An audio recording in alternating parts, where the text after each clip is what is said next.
আমাদের বিশ্বাস যারা চলচ্চিত্র উপাসক এবং সত্যজিৎ রায়কে প্রাণাধিক ভালোবাসেন, শ্রদ্ধা করেন, তাদের ব্যক্তিগত সঞ্চয়ে থাকবে এই দুষ্প্রাপ্য, দুর্মূল্য প্রবন্ধ সংগ্রহ।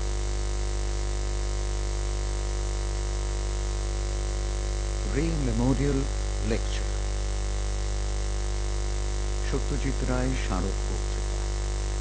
সোসাইটির উদ্যোগে 2009 বক্তা ছিলেন সাহিত্য ও চলচ্চিত্রের দিকপাল জাভেদ আখতার। 2011 প্রখ্যাত চিত্র পরিচালক শ্যাম বেনেগল। গত বছর 2014 বক্তৃতা দিয়েছিলেন বিখ্যাত অভিনেতা নাসিরুদ্দিন শাহ। এবছর শ্রী সৌমিত্র চট্টোপাধ্যায়, আপন আন্তরিকতায় যিনি আন্তর্জাতিক। নর্থ নাট্যকার, নাট্য পরিচালক, কবি, প্রাবন্ধিক, আবৃত্তিকার, চিত্রকর। সত্যি সত্যজিৎ রায় চলচ্চিত্রের ফেলুদা সমান সফল জীবনের প্রায় সব ক্ষেত্রে। সত্যজিৎ রায়ের আবিষ্কার শ্রী সৌমিত্র চট্টোপাধ্যায়ের প্রথম ছবি অপুর সংসার মুক্তি পেয়েছিল 1959 1 মে রূপবাণী, অরুণা, ভারতীতে।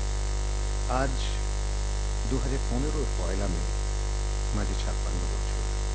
সত্যজিৎ রায় স্মারক বক্তৃতা, সৌমিত্র চট্টোপাধ্যায় বাংলায় বলবেন আজ।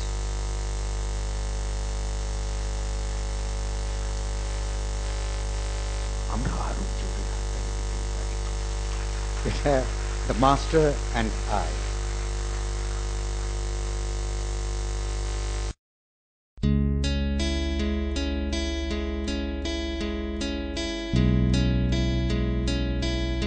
The Master and I.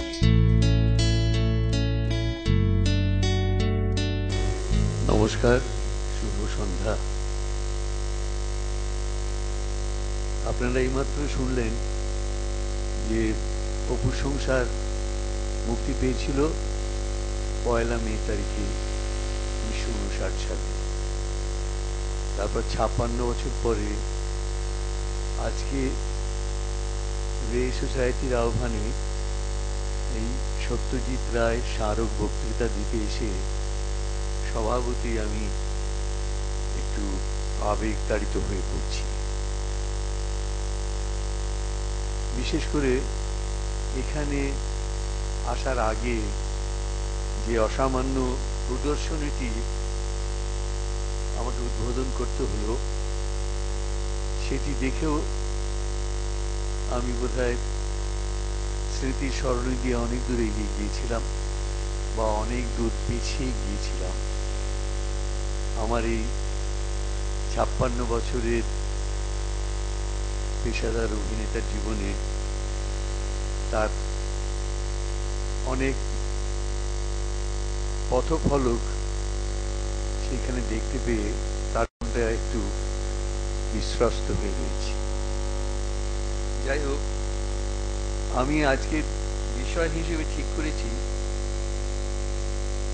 Satyajit ও তার অভিনেতারা।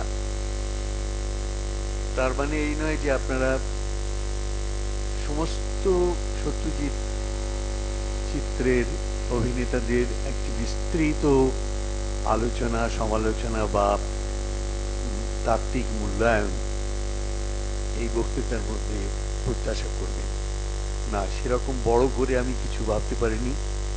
আমি খুব সামান্যভাবে কিছু কিছু আমার অবলোকন থেকে ঘটনার উল্লেখ করেছি এবং অনেক সময় আমি নিজে অভিনেতা হিসেবে তার সঙ্গে কিভাবে সংযুক্ত থেকেছি তার দু একটি বিবরণ এনেছি। তাই দিয়ে আমি আজকের এই বক্তৃতা সাজিয়েছি এবং এখানে আমার বেশ কয়েকজন বন্ধু রয়েছেন অভিনেতা, আমার দীর্ঘদিনের বন্ধু। তাদের দেখতে পেয়ে আমার মনে হলো সত্যি এদের কথা তো আমার বক্তৃতার মধ্যে নেই। তার মানে এই নয় যে সত্যজিৎ চিত্রে তাদের অসামান্য কিছু কিছু অভিনয়ের নিদর্শন রয়ে গিয়েছে বেশ কিছু চিত্রে। তা আমি মনে করি যে হয়তো আরো বিস্তৃত বড় করে অভিনেতাদের নিয়ে লিখলে তার মধ্যে আনা সম্ভব। আজকের বক্তৃতায় সেই জন্য আমাকে যাকে বলে ফোকাস সেটা একটু ছোট করে আনতে হয়েছে। আমি সেখান থেকে শুরু করছি। আলোচকের পক্ষে সত্যজিৎ রায় এমন এক বিপুল ভূভাগ যে তার বৈচিত্র্য বিস্তারে পথ হারিয়ে ফেলায় খুব স্বাভাবিকভাবে ঘটতে পারে। আমি সিনেমার তাত্ত্বিক বা বিশেষজ্ঞ নই। আমার মতো মানুষকে এমন একটা কাজের দায়িত্ব দিলে সেই বিভ্রান্তির সম্ভাবনা সমধিক হয়। তবু ৩ দশকেরও বেশি সময় এই মহান শিল্পীর সিনেমা নির্মাণের সঙ্গে সংস্রব থাকার সুবাদে তার সম্বন্ধে দু একটি অবলোকন লোক সমক্ষে উপস্থিত করার দায়িত্ব এড়ানো যায় না। সে কারণে এই স্মারক বক্তৃতার দায় স্বীকার করেছি।